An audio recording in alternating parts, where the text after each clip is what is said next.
ढोल गवार शूद्र पशु नारी सकल ताड़ना के अधिकारी। रामायण की वो चौपाई जिसके ऊपर हमेशा से विवाद रहा है। इतना विवाद रहा है कि कुछ लोगों ने तो ये भी मांग करी कि इसे रामायण, इस चौपाई को रामायण से हटा देना चाहिए। और विवाद भी वो लोग करते हैं जिन्हें ये भी नहीं पता होता है कि रामायण में ये चौपाई कहाँ पे आती है, ये चौपाई किसने बोली है और इसका अर्थ क्या है, वो तो उन्हें बिल्कुल पता नहीं होता है। क्योंकि अगर उन्हें असल अर्थ इसका पता होता तो विरोधी क्यों करते। तो आज मैं आपको समझाऊंगी कि ये चौपाई का अर्थ क्या है और ये किसने बोली है। नमस्कार दोस्तों, मेरा नाम है गायत्री और मैं आप सबका स्वागत करती हूँ अपने YouTube चैनल आत्मज्ञान पे। तो ये जो दृश्य है ये रामायण के सुंदरकांड में आता है। सुंदरकांड से ये चौपाई ली गई है और ये चौपाई तब की है जब प्रभु राम लंका जाना चाहते हैं, लंका जा रहे थे अपनी पूरी वानर सेना को लेके सीता माता को रावण की कैद से छुड़ाने के लिए। और उन्हें समुद्र में मार्ग चाहिए, लेकिन समुद्र को पार करना इतना आसान तो नहीं है। तो वो समुद्र देव से प्रार्थना करते हैं कि हे प्रभु हमें मार्ग दीजिए समुद्र में। लेकिन 3 दिन तक जब वो उनसे विनय करते हैं, समुद्र से प्रार्थना करते हैं और 3 दिन तक भी समुद्र उनकी बात को अनसुना करते हैं और उनकी बात नहीं सुनते हैं। देखिए, समुद्र का किनारा घूमने फिरने के लिए बहुत अच्छा है। जब आप कहीं देखते हो कि समुद्र बीच जिनको हम बोलते हैं, समुद्र का किनारा बहुत ही सुंदर होता है। अगर वहाँ पे सब सुख सुविधाएं हैं तो वो घूमने के लिए बहुत अच्छी जगह है। लेकिन अगर वहाँ पे कोई सुविधा नहीं है और 3 दिन वहाँ पे आपको गुजारना पड़े तो आपको समझ में आएगा कि समुद्र का किनारा दुनिया की जितनी मुश्किल जगह हैं रहने के लिए उनमें से एक है। क्योंकि उसके आसपास कोई वृक्ष नहीं होता है, समुद्र के किनारे के आगे कोई वृक्ष नहीं होता है जिसके छाया में बैठ के आप विश्राम कर सकते हैं। और वहाँ पे पानी आपके सामने बहुत होता है, लेकिन आप उस पानी को पी नहीं सकते हो क्योंकि पानी खारा होता है। और अगर वहाँ पे कोई वृक्ष ही नहीं है, वनस्पति नहीं है, तो खाने पीने का या भोजन का कोई साधन आपको वहाँ पे मिलेगा, इस बात की भी वहाँ पे बिल्कुल संभावना नहीं है। तो 3 दिन समुद्र के किनारे बिताना बहुत ही मुश्किल है। और राम न केवल अकेले ये सह रहे हैं बल्कि उनके साथ उनकी पूरी सेना है जो 3 दिन से भूखे प्यासे समुद्र के किनारे समुद्र देव से प्रार्थना कर रहे हैं, विनय कर रहे हैं कि हे समुद्र देव हमें मार्ग दीजिए। तो इतना सुनने के बाद भी जब समुद्र देव उनके सामने प्रकट नहीं होते हैं, उनकी बात नहीं मानते हैं, उनको अनसुना करते हैं, तो राम को क्रोध आता है और राम बोलते हैं, सठ सन विनय कुटिल सन प्रीति सहज कृपन सन सुंदर नीति। इसका मतलब उन्हें क्रोध आता है। वो कहते हैं कि जो कुटिल व्यक्ति है उसके साथ आप कितने भी प्यार से बात कर लो, उसे बात समझ में नहीं आएगी, उसे उसी की भाषा में बात समझाना पड़ेगा। तो वो क्रोधित होते हैं और वो लक्ष्मण से कहते हैं कि लक्ष्मण तुम धनुष लेके आओ। वो धनुष पे बाण लगाते हैं और बोलते हैं कि मैं अग्नि बाण चलाऊंगा और समुद्र को सुखा दूंगा। तो जब वो इस तरह की बात करते हैं तो समुद्र डर जाता है, भयभीत हो जाता है और वो तुरंत वहाँ पे प्रकट हो जाता है। और वो राम से बोलते हैं कि प्रभु मुझे क्षमा कीजिए, मैं अज्ञानी हूँ, मुझे समझ नहीं है, मैं आपकी बात को नहीं समझा, मैंने आपकी बात को अनसुना किया। और तब समुद्र राम को ये कहते हैं, ध्यान दीजिएगा, राम नहीं कह रहे हैं, समुद्र कह रहे हैं, प्रभु भल कीन मोहि सिख दीनी मर जाता तुम पुनि तुम्हारी सीनी ढोल गवार शूद्र पशु नारी सकल ताड़ना के अधिकारी। यहाँ पे समुद्र ये कह रहे हैं कि हे प्रभु मैं अज्ञानी हूँ, मैं नासमझ हूँ, मेरे में उतनी बुद्धि नहीं है, मैं आपकी बात को नहीं समझा। और ये जो 5 शब्द वो बोलते हैं, ढोल गवार शूद्र पशु नारी, इनका वो एग्जाम्पल दे रहे हैं कि जिस तरह से इनको समझाना पड़ता है, इन पे दृष्टि रखनी पड़ती है, उसी तरह से आप मुझे भी समझाइए, मुझे भी ज्ञान दीजिए। और जो मुझे आपने ज्ञान दिया भी, मैं उसके लिए आपका आभारी हूँ। अब देखिए यहाँ पे आप भाव को समझिए। कुछ लोगों ने ताड़ना को प्रताड़ना बताया कि ताड़ना का अर्थ है प्रताड़ना। अगर ताड़ना का अर्थ यहाँ पे प्रताड़ना है तो फिर समुद्र का भाव क्या हुआ? तो समुद्र इसका मतलब समुद्र ये बोल रहा है कि जैसे आप इनको ताड़ना देते हो वैसे ही मुझे भी ताड़ना दो और मुझे ताड़ना देके समझाओ। ये तो समुद्र नहीं बोलेगा ना। समुद्र का भाव भी तो समझिए। समुद्र कह रहा है कि जैसे आप इन लोगों को समझाते हो, इन्हें अपना समझ के इन पे दृष्टि रखते हो, इन्हें समझाते हो, प्यार से समझाते हो, उसी तरह से आप मुझे भी समझाइए। समुद्र खुद को प्रताड़ना देने के लिए क्यों कहेगा? क्योंकि ये लाइन समुद्र ने कही है, ये लाइन राम ने नहीं कही है। तो यहाँ पे भाव को भी समझना जरूरी है। दूसरी बात देखिए, ताड़ना का अर्थ प्रताड़ना होता है, लेकिन हम अपनी बोलचाल में कभी भी प्रताड़ना के लिए ताड़ना को यूज नहीं करते हैं, इस्तेमाल नहीं करते हैं। आपने कभी ये नहीं सुना होगा कि इसको, अगर हम बोल रहे हैं कि इसको दंड दो तो इसको प्रताड़ना दे, इसको प्रताड़ना करना हम नहीं बोलते हैं। लेकिन ताड़ने का मतलब दृष्टि रखना हम जरूर बोलते हैं। हम कई बार बोलते हैं कि क्या ताड़ रहे हो, किसे ताड़ रहे हो। तो ताड़ना शब्द का इस्तेमाल हम देखने के लिए, दृष्टि रखने के लिए करते हैं, ना कि प्रताड़ना देने के लिए करते हैं। अगर ताड़ना का शब्द का अर्थ प्रताड़ना होता है, लेकिन यहाँ पे भाव समझना जरूरी है। समुद्र का भाव ये है कि जिस तरह से आप इनको शिक्षा देते हो, समझाते हो, दृष्टि रखते हो, उसी तरह से मुझे भी समझाओ। ना कि समुद्र ये बोल रहे हैं कि जैसे इनको आप प्रताड़ित करते हो वैसे मुझे भी करो। वो क्यों बोलेंगे ऐसा? ये बात है, ठीक है। अब इन शब्दों में आते हैं कि ये शब्द अगर, चलो हम, कई लोगों ने ये विरोध किया कि अगर ताड़ना का मतलब दृष्टि रखना भी है तो भी चलो ढोल सही है। गवार का मतलब, ढोल एक वाद्य यंत्र है, सबको पता है। गवार का मतलब गांव में रहने वाले लोगों से बिल्कुल नहीं है। यहाँ पे भी लोग मिसगाइड होते हैं और उनको लगता है कि जो गांव में रहते हैं उनको गवार कहते हैं। देखिए, गांव में रहने वाला IAS ऑफिसर भी हो सकता है, डॉक्टर भी हो सकता है, इंजीनियर भी हो सकता है। गांव में रहने वाले गवार नहीं होते। गांव में गवार का यहाँ पे अर्थ है जो जिनमें बुद्धि कम है, जिनका जो मेंटल ग्रोथ है वो कम हुआ, IQ लेवल कम है, वहाँ उनसे इनका यहाँ पे तात्पर्य है गवार का। और जो ऐसे लोग होते हैं उन्हें अधिक देखभाल की ज़रूरत होती है, उन पर नज़र रखनी पड़ती है। ये हम सबको पता है। जब भी हम ऐसे किसी व्यक्ति को देखते हैं तो हम बोलते हैं कि इस पर ध्यान रखने की ज़रूरत है, इन्हें ज़्यादा प्यार की ज़रूरत है, देखभाल की ज़रूरत है। तो गवार।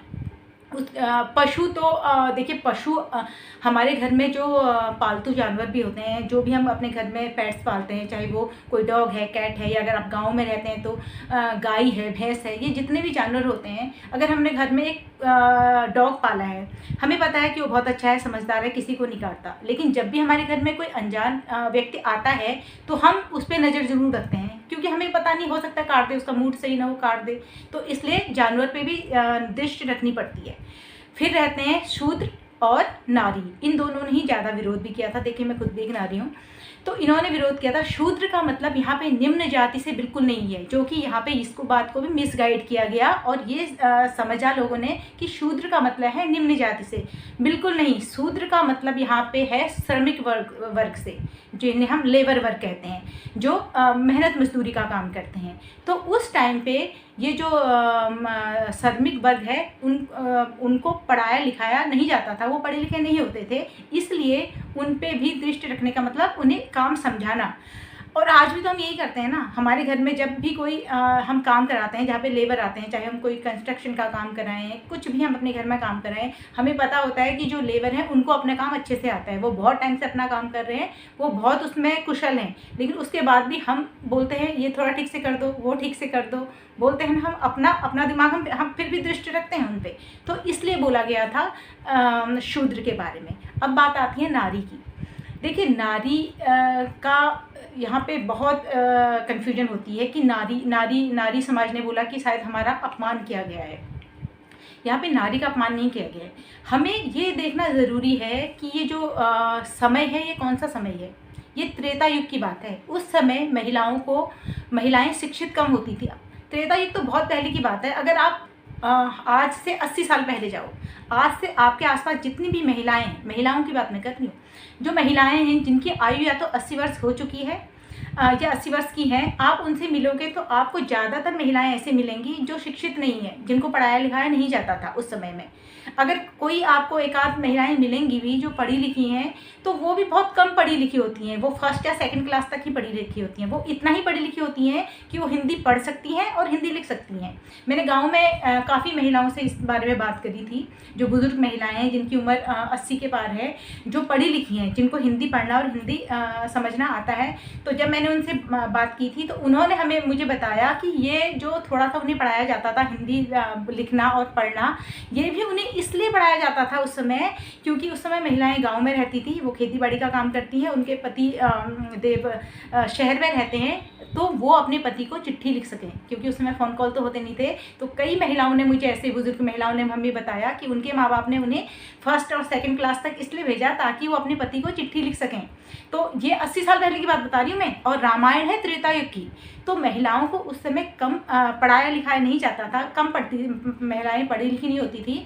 तो उस वजह से उन पे दृष्टि रखना ज़रूरी होता था। आज भी हम जब महिला को कहीं अनजान जगह में अपनी आपकी बीवी है, बहन है, बेटी है, कोई भी है, हम अनजान जगह में ले जाते हैं तो दृष्टि रखते हैं ना, हम करते हैं ना। तो उस बात से हम क्यों नाराज़ हो जाते हैं कि महिलाओं के बारे में ऐसा क्यों बोला जा रहा है। मान लो आपके 2 बच्चे हैं, एक बेटा है एक बेटी है, दोनों घर से बाहर किसी काम के लिए गए हैं। अब थोड़ा देर हो गई है, रात 9 बज गए, 10 बज गए, अंधेरा हो गया है।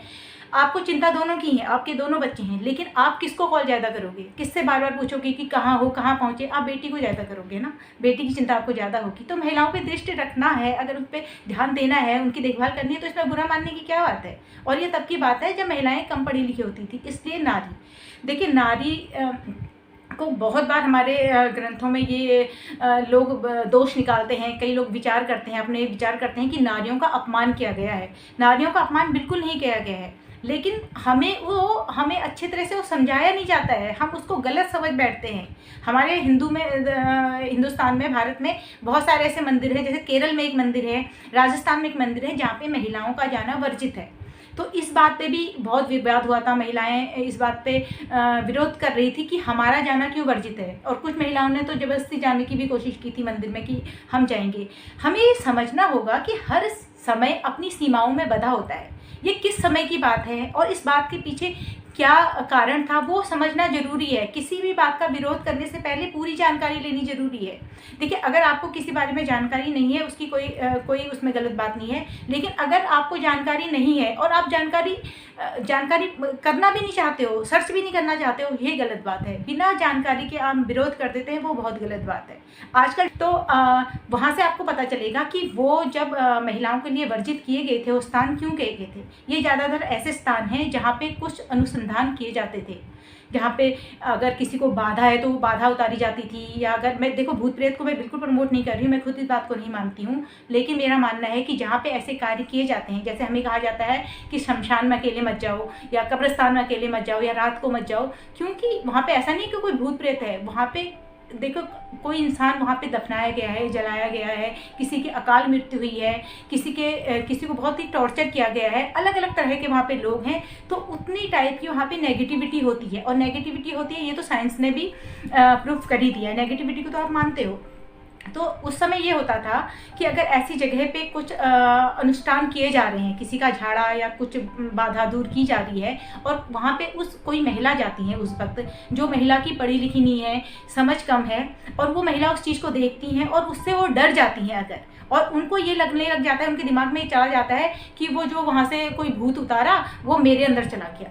देखिए, भूत आपके अंदर गया या नहीं गया वो कोई मैटर नहीं करता है। अगर आपके दिमाग ने ये बोल दिया कि भूत गया, तो समझो गया, क्योंकि ये सारा दिमाग का ही खेल होता है। ये सारी चीज़ें हमारे दिमाग से रिलेटेड होती हैं। अगर आपके दिमाग ने आपको बोल दिया है कि आपके अंदर भूत चला गया है, तो समझो चला ही गया है। वो जब तक आपका दिमाग नहीं उसको बात को मानेगा, आपके अंदर वो भूत रहेगा।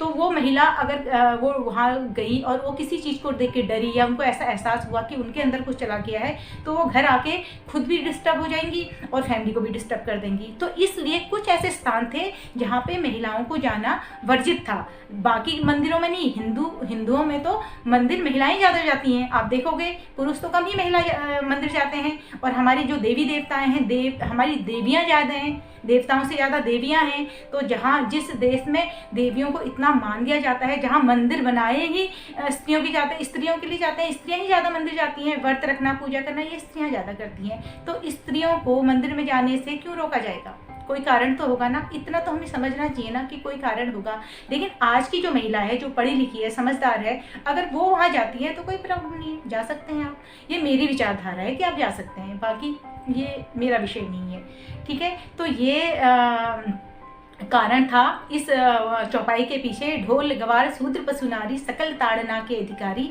तो मुझे उम्मीद है कि आप समझ गए होंगे, इसके अर्थ को भी आप समझें और इसके भाव को भी आप समझें कि समुद्र ने किस भाव में ये बात बोली, किस परिस्थिति में ये बात बोली।